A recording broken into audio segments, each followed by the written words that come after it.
For the 6 detainees who are detained under the emergency order, we have filed a habeas corpus application today. We have also filed a certificate of urgency, and we will follow up with the courts, and we hope to get a hearing as soon as possible. We were informed by Bukit Aman today that the lawyers and family members will be allowed to see them tomorrow at 2 o'clock. This will be at 6 different police stations. We do not know where yet. Bukit Aman will inform us in writing. As soon as we know more about the habeas corpus, we'll let you know. Bukit Aman has allowed the lawyers and family to meet them? Yes, they informed me by phone today. They've also written to me and Edmund saying that we can see them at 2 o'clock tomorrow. Who informed you, sir? Bukit Aman. Yes, Bukit Aman officer. All 6 of them, right? All 6 of them. That's what we've been told. Okay. We didn't have enough of they wanted all the course papers for the habeas corpus, so we emailed it to Yeah, we'll email it if you want it. Okay. just now, that's the filing. Just now, the 2 detainees under emergency ordinance, Sugu Maran and Saras, were brought to court.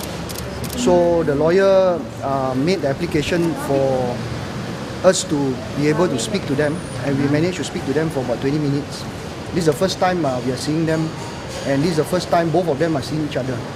The information that we obtained in the short time that we have is basically they are treated like ISA detainees. In fact, Saras was told she was detained under the ISA. She was also, both of them in fact have been blindfolded everywhere they are taken. Saras has not been questioned on anything except her personal details.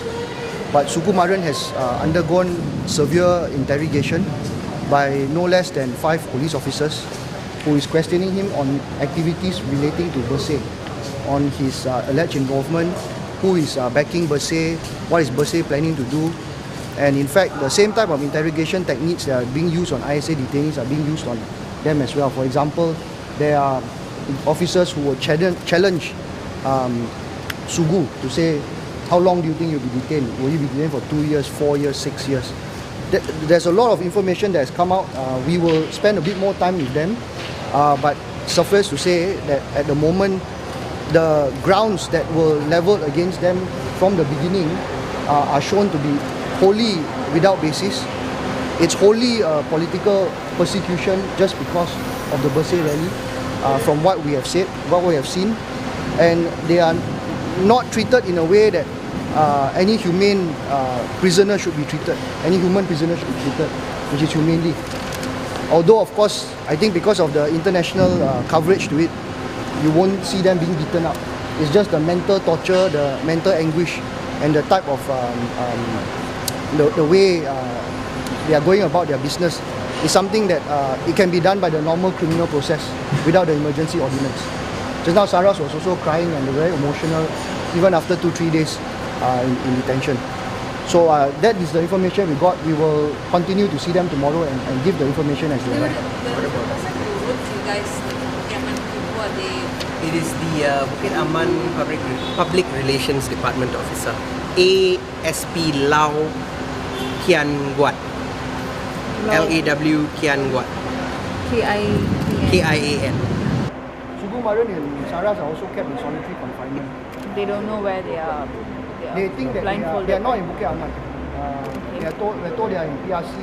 So but the lawyers were all told to come to Bukit Aman to Yeah, we were all, the notification said that we are to go to Bukit Aman, but 2 of them are in fact not kept in Bukit Aman.